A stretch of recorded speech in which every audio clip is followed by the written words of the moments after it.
好，紧接着我们来关注一下，现在目前日本的一个读卖新闻有一个新的报道，为了要阻止美日援台，所以解放军的这个军舰在东海 ADIZ 的边境这一边，好像有一些部署哦。那读卖新闻提到，大陆已经开始将其多年前自行划设的东海防空识别区视为领空，那已经开始在这附近的海域常态性部署3艘这个军舰驱逐外来的航机甚至还曾经跟日方的护卫舰进行了对峙。那中国大陆的专家有提到说，来比一比这个桅杆的技术福建号航母还比起福特号来得更好这个是福建号的桅杆，那跟这个福特号的桅杆相比因为福特号上面好像有一些外露的一些设备他说我们现在通通都已经包覆在其中了。大陆的工程学家提到了，因为现在福特号的舰岛上面仍然采取传统的设计，有高耸的桅杆，内装包含了一些雷达、感测装置，还有一些电子系统。这种传统的配置其实不利于匿踪，但是福建号一体式的桅杆已经把这些设备通通都包覆起来了。舰岛的结构呢，里面也加强了匿踪性，所以在一体的设计上面更加广泛运用在055这些新的机型上头。那我们看看这个航母技术当然就是象征着一个国家的军力象征嘛，所以他们这个专家就说我们福建号表现比福特号更好。那还有一个消息是说 F16 的战机刚最新的消息说在1月31号就今天上午有一架 F16 的这个战机在黄海坠毁它这个是驻韩的美军。那其实去年12月也曾经在黄海训练的时候也发生过这个坠机事件。那他们说今天上午好在这个飞行员在坠海前已经弹跳逃生了，只是怎么会接二连三发生这种事情？人家讲说是不是对于韩国来讲你卷进这样子一个中美高强度的对抗就会有遇到不时的会遇到这些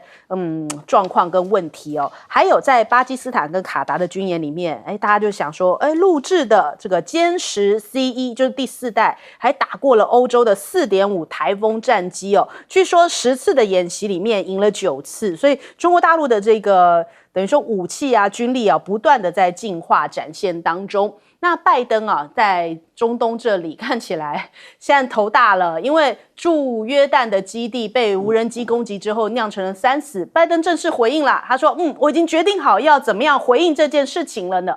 那记者就问说，所以怎么回应呢？他说不告诉你所以就又卖了一个关子他已经想说我已经决定好怎么做了，但是不跟你说。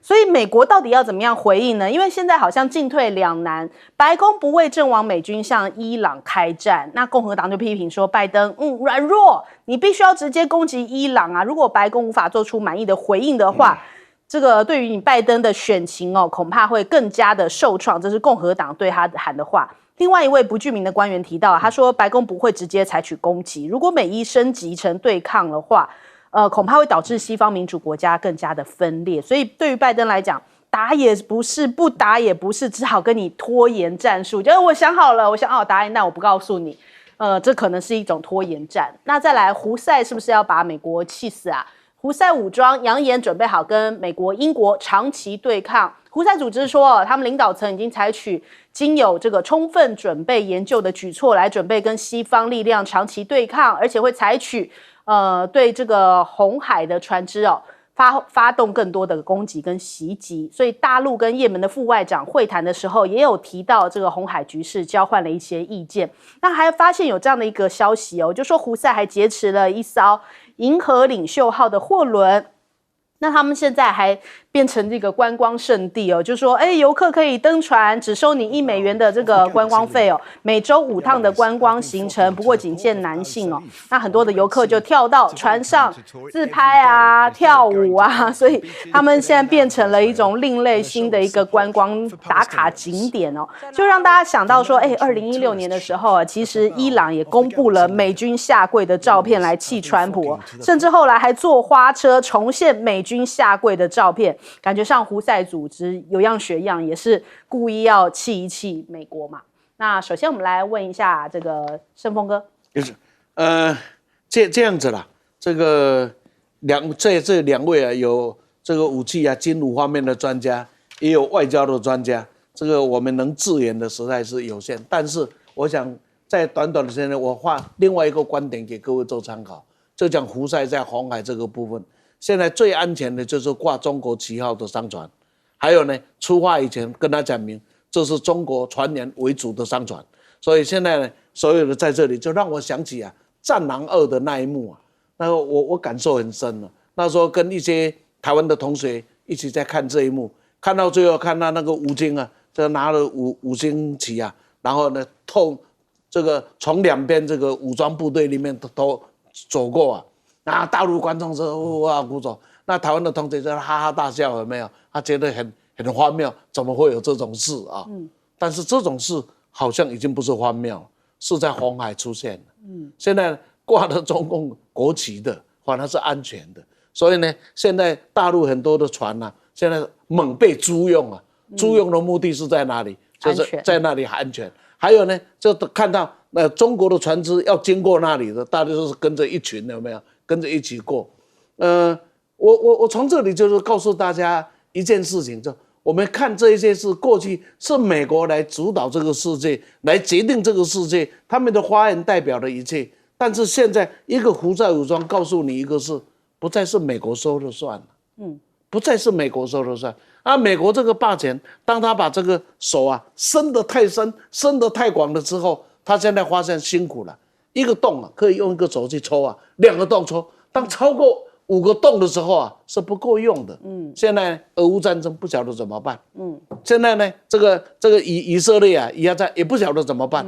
然后呢，这个胡塞的也不知道怎么办。他现在吃这个也养，吃那个也养。然后呢，要打伊朗，那又没有办法跟萧地这边怎么处理？反正现在我觉得当美国总统才发现，以前说我的航空母舰在哪里，现在航空母舰说我在这里，但是说话，以前美国总统常常问嘛，我们的航母在哪里？因为表示他的威慑力量。现在呢，航母也到了，这个胡塞的问题有没有解决？没解决啊。所以从这里面呢，告诉我们一个世界呢正在改变的。而且呢，刚才大家讲的这个歼十啊，跟这个台风，那我就想到，现在我们很重要的主力战机是 F-16啊，不管它有没有多少的改进 ，F-16应该有40几年了，应该有40几年了。那么相对讲起来，歼十好像又年轻的很多。这里面呢，就常常很多人在比军力。其实我觉得不是比美国的军力有多强，大陆的军力现在急追，不是这样子。是双方有多少的再生能力？就是2战里面美国的赢就赢在再生能力。这我的一部坦克车被打坏了，一部可以送上去。德国呢被打坏了就没有了，就输赢就这样胜败了嘛。现在整个的生产力啊也将会是如此。好，来问大使。我觉得就是说现在整个的这个。中国大陆在台海附近的活动啊，真的就是由这个日本的这个媒体这样子讲啊，就是说他已经在裴洛西这个到台湾这个访问以后啊，进行了一种大陆的术语叫常态性的战备演训，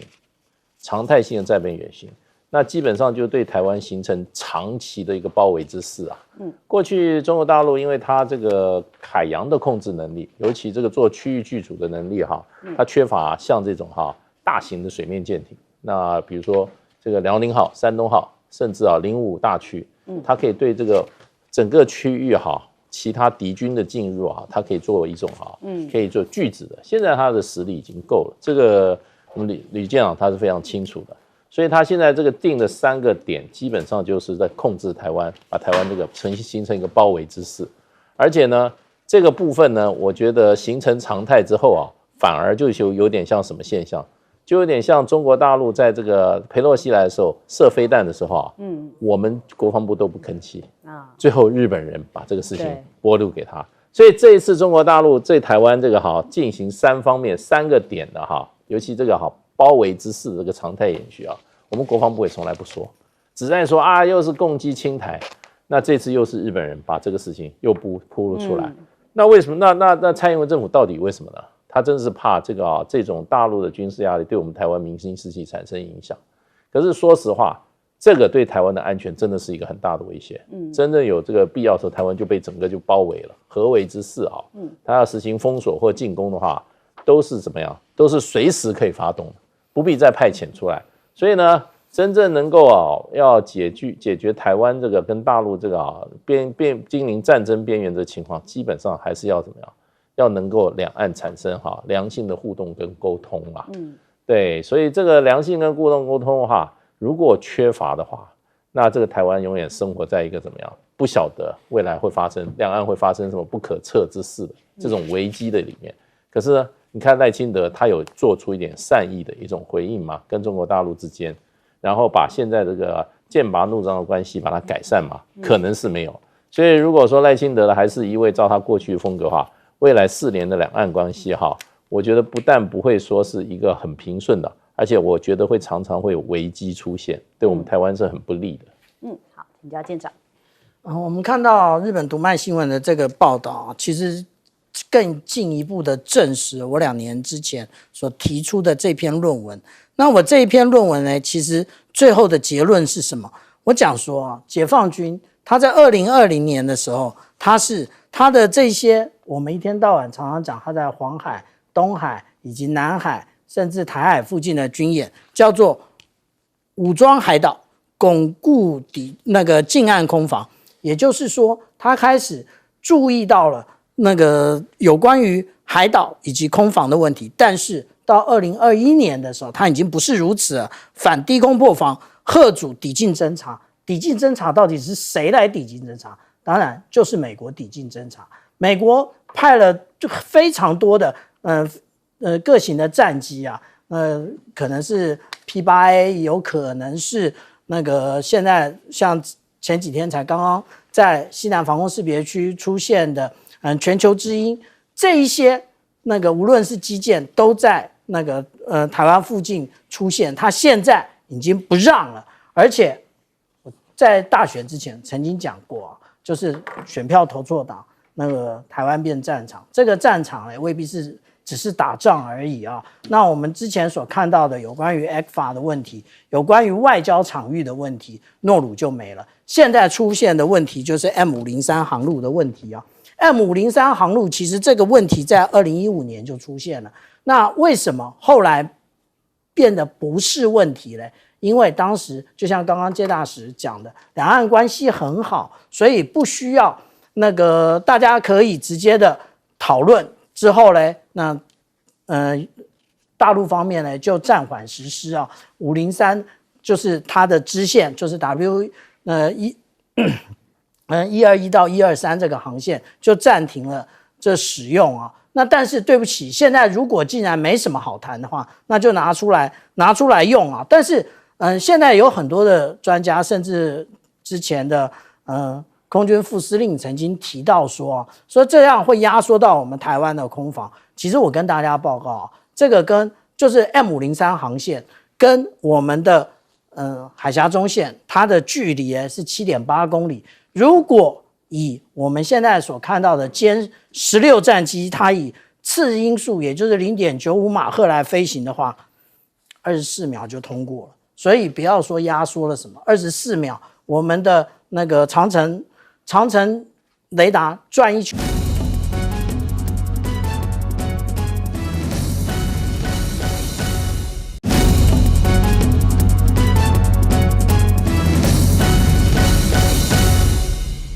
欢迎回来，新闻大白话。紧接着我们来关注一下，现在目前美国内战变成全球关注的一大话题特别是在德州这一边，已经在边界都开始设起了障碍物，要阻止非法移民的进入还跟这个拜登的联邦政府已经开始产生了这种角力战那德州的军事部在1月30号晚上抛出来，士兵在边境安装这种加装铁丝的相关的照片就在这边晚上他们就这样子 po 文出来让大家看看，所以德州没有要退让的那就有记者就问到啦，问这个德州的副州长说这样持续冲突会不会变成美国的内战？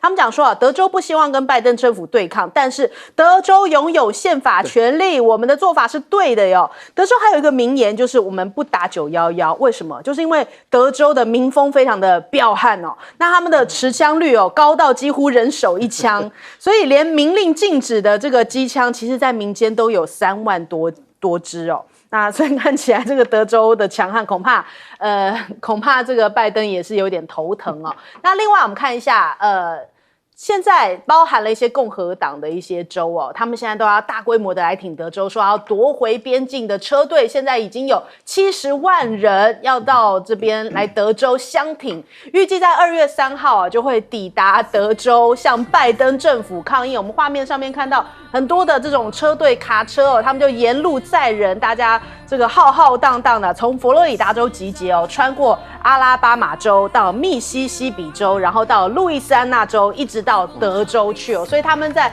这个沿途非常多人浩浩荡荡的这样子，还折来折去，一直到德州这样子，通通要来声援德州，所以真的感觉好像要出现一场美国的内战，而且是民主党跟共和党的内战哦。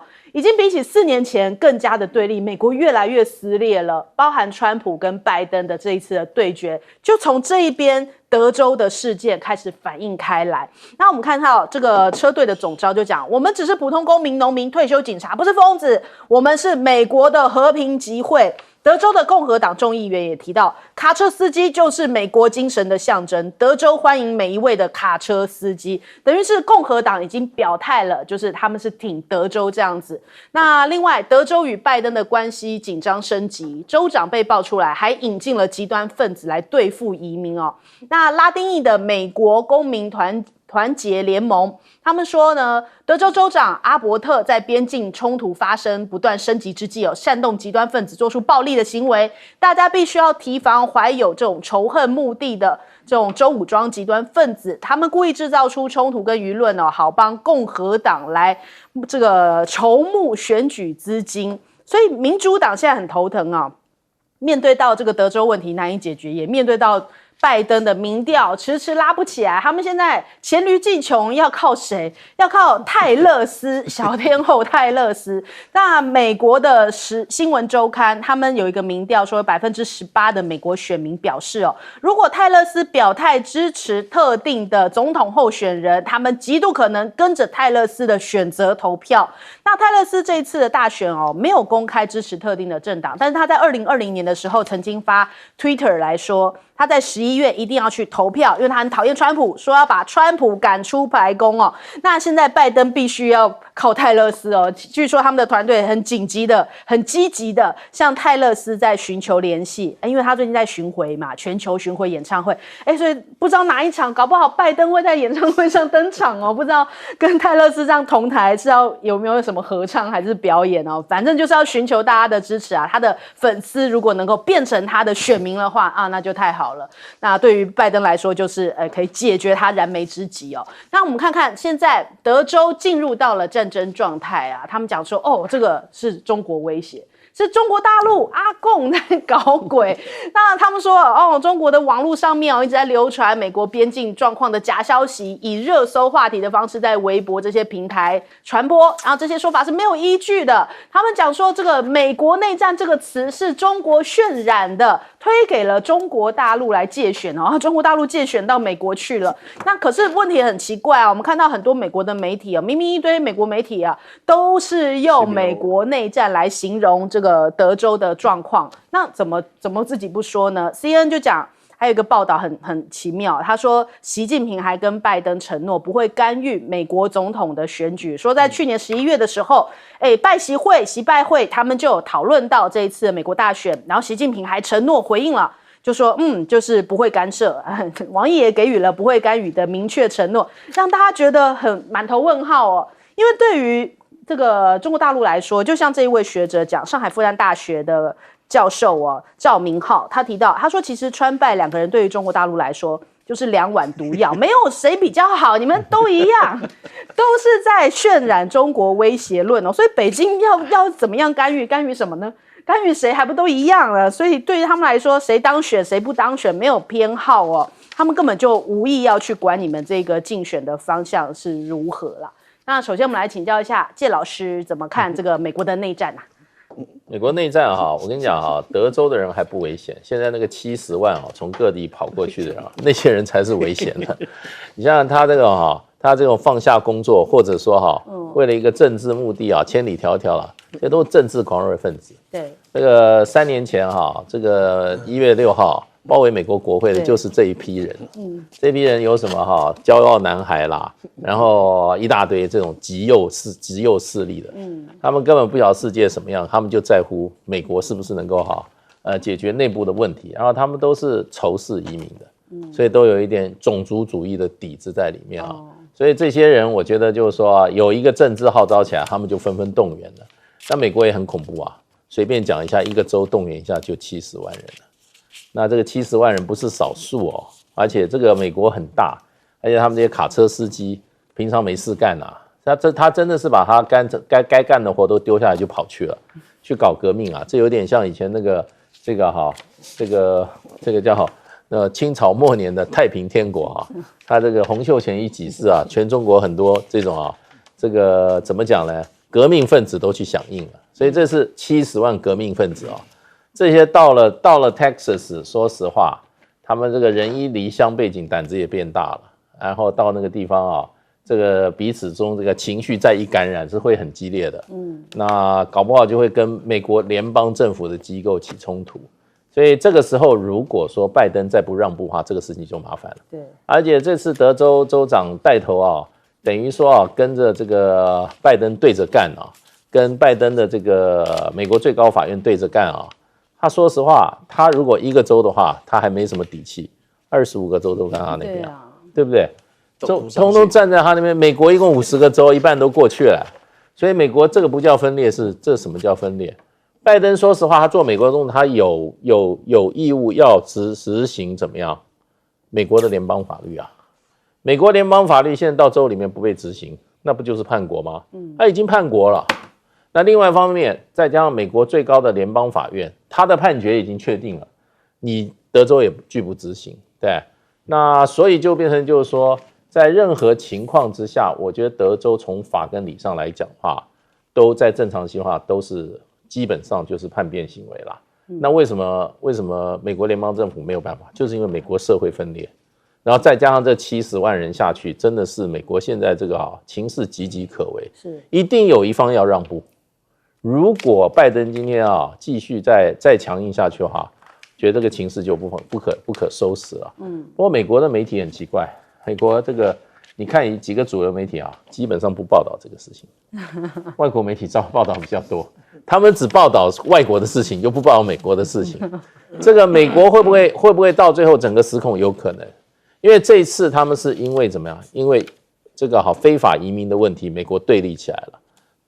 当然都不是美国人美国上一次打内战也不是为了美国人是为了美国的黑奴打的。怎么样对付黑奴？两边闹开了就打起来了。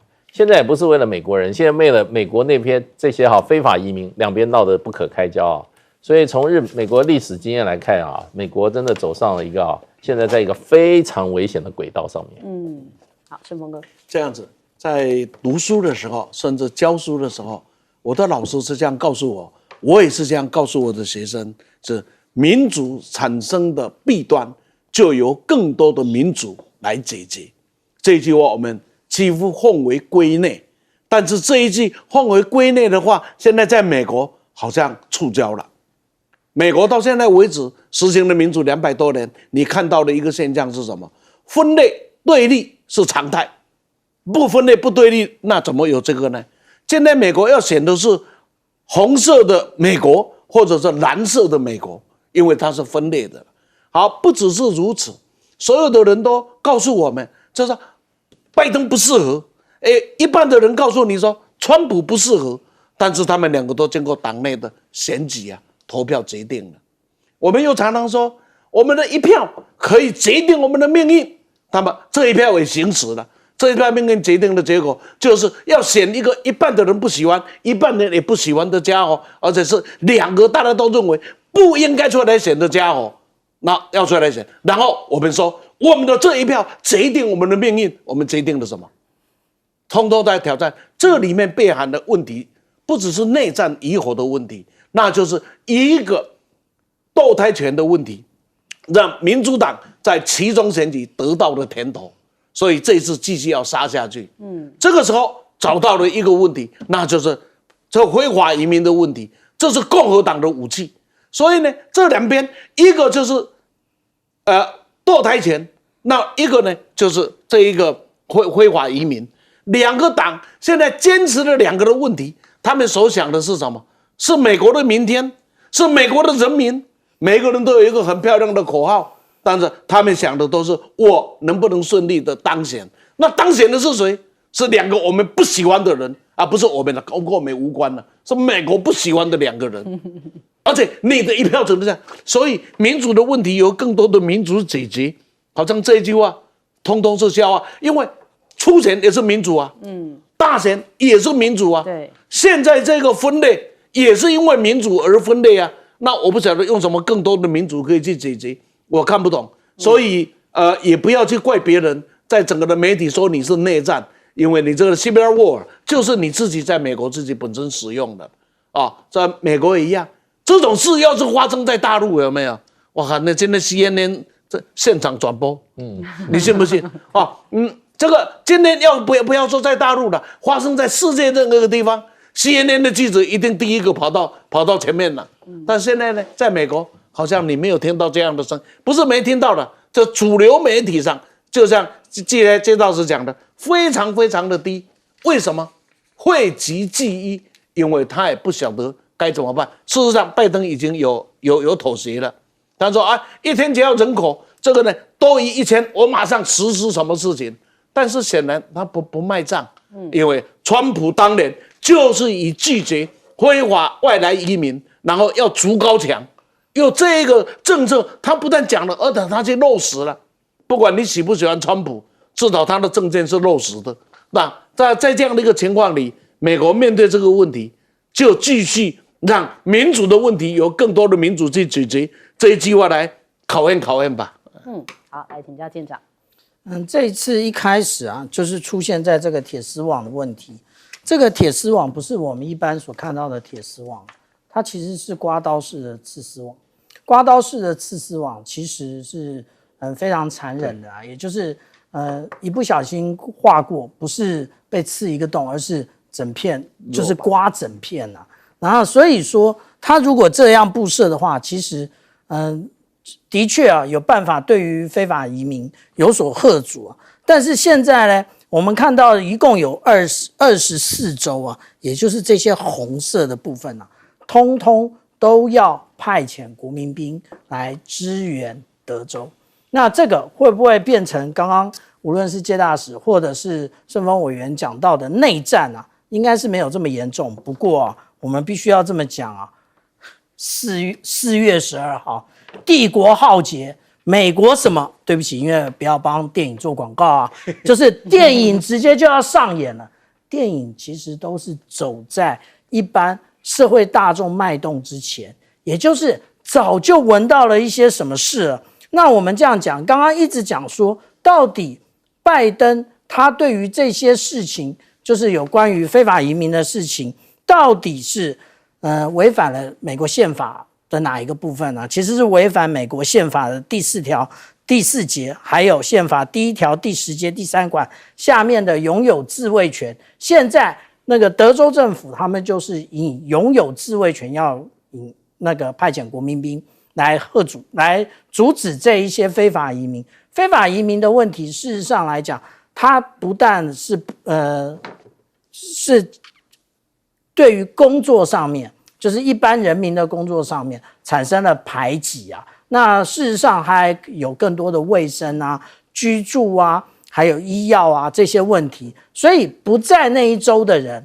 没有感觉，可是曾经遇过这一州的人非常有感觉。然后美国就奇怪了，美国就说：为什么这件事情在大陆的微博、在大陆的抖音讨论的这么热烈，你中国的网络竟然没有把这一些内容给删除或者是禁止转发？奇怪了，那是他国内政。第一个，第二个，这件事情其实并不影响大陆内部的一个和谐以及稳定。所以我们这样讲，你美国到底是站在人权的一方，还你只是站在利益的一方？从这件事情，我们就可以看得很清楚。好，我们先休息一下，广州马上回来。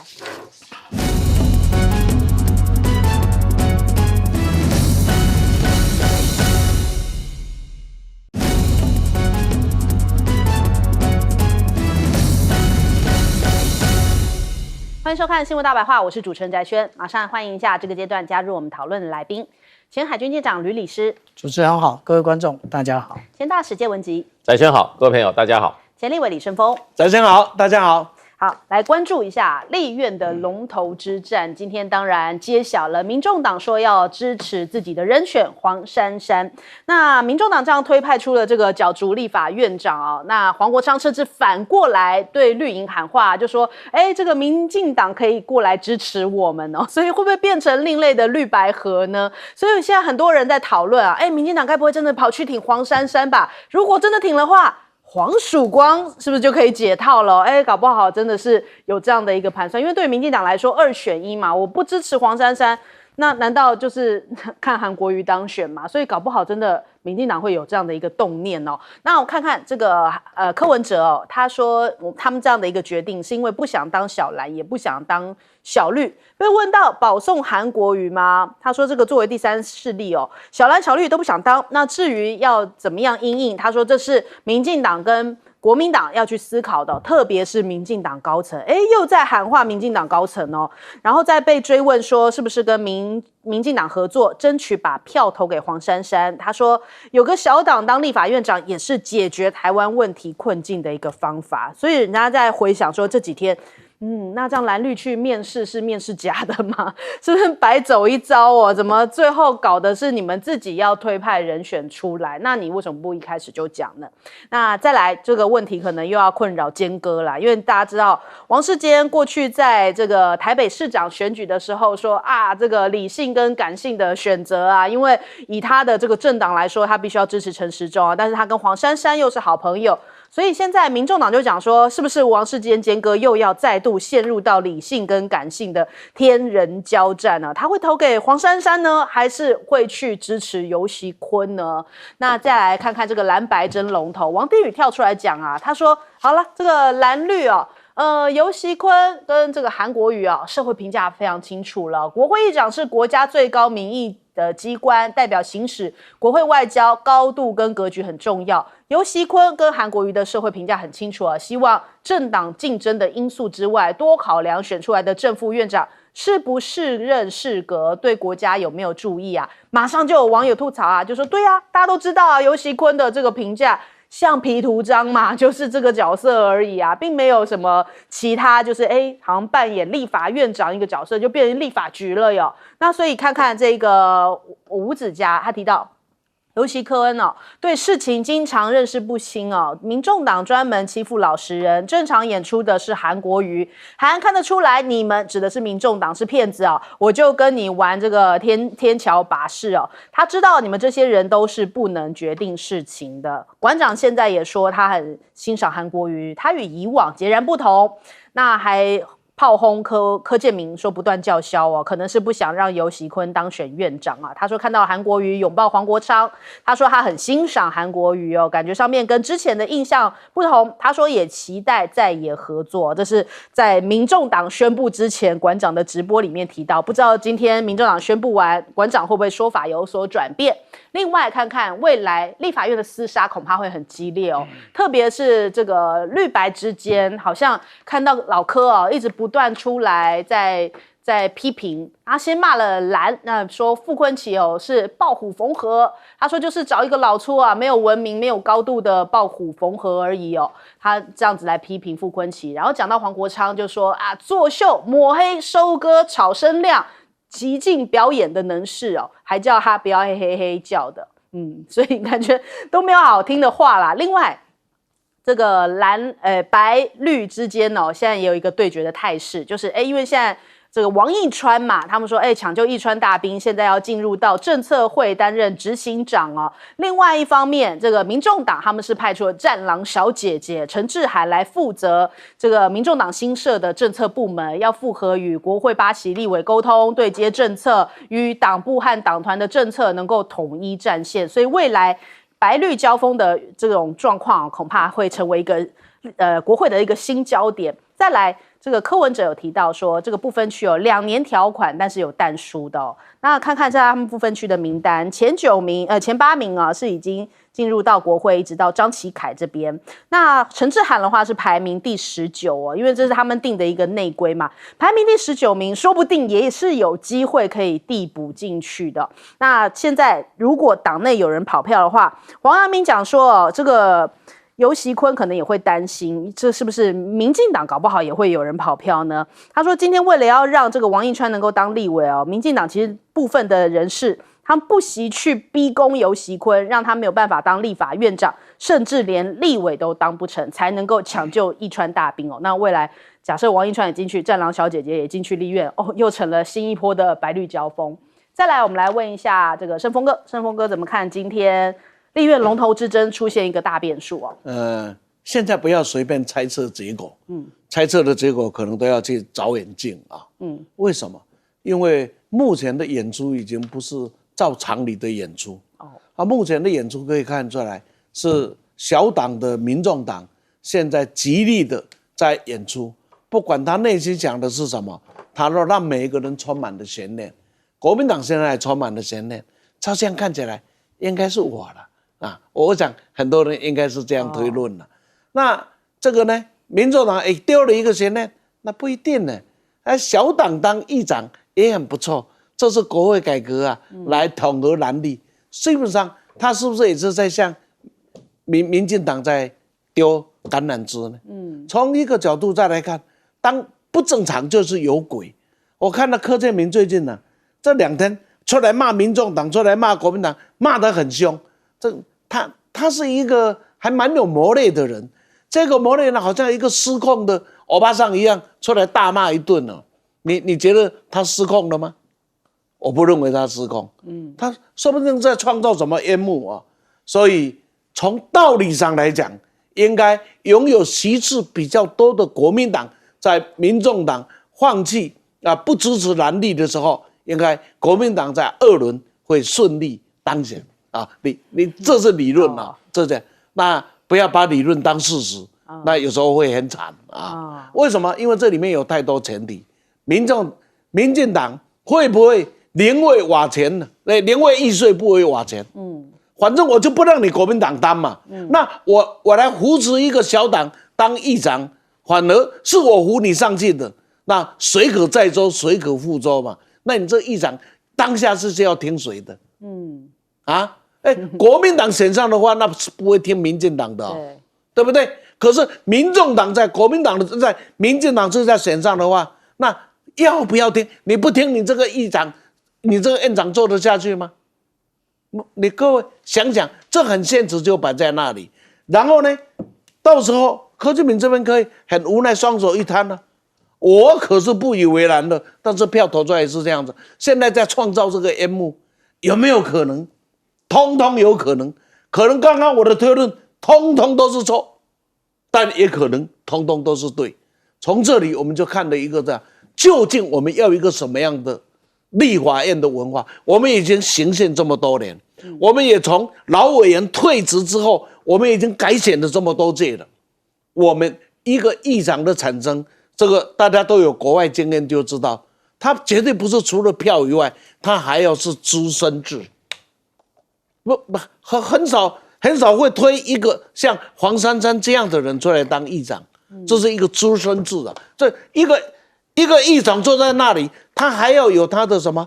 他还有他的中立性，跟被大家能够信赖的能力跟条件嘛。那最后只是一种权宜的措施弄上去的，你是借着别人把你扶上去的，那是有问题。国民党再怎么样子，甚至民进党自己可以选上。那他们都是50几席啊，他们都有50以上的高的席次啊，他们在立法是有那样的实力啊。他们假什么崩熊什么金嘛，这个有那个屁股吃那个泻药，所以它是有基础的嘛。所以我们在从道理上来讲，这一场局好像看起来这个已经拨云见日了。可是呢，从现在这些讲话奇奇怪怪的讲起来，什么这个小党当立法院长可以解决一台国会的问题啦，哎呀，这个小党当立法不小心当上了，这也没什么不好，等等这些怪话出现的时候，心不成，就是说，假如国民党跟民众党有所大家一个协议说，用这样的方式，我可以保持我民众党的立场，也可以让你国民党真正拥有相对多数的人可以选上。假如他有这样的默契，不会讲这么一些让人家疑窦的话。那么最后我要讲一个事情，到现在为止，民众党的操纵看起来是很成功啊，不管你用价值判断、不价值判断这样，就操纵它是很成功。可是别忘了，当你不断的只用一个政治的钱数在处理整个的权力场域问题的时候，我的经验告诉我，人家也会毫无悬念的用政治的钱势能抹平你的时候绝对不会是客气的。这个当我这样玩，我就必须接受有一天人家这样玩你的时候，就不要叫了。为什么？柯建铭把国民党的党团里面呢，这个傅昆萁说得如此的不堪，有没有啊？其实两个差不多啦，不要谁也骂谁了啊！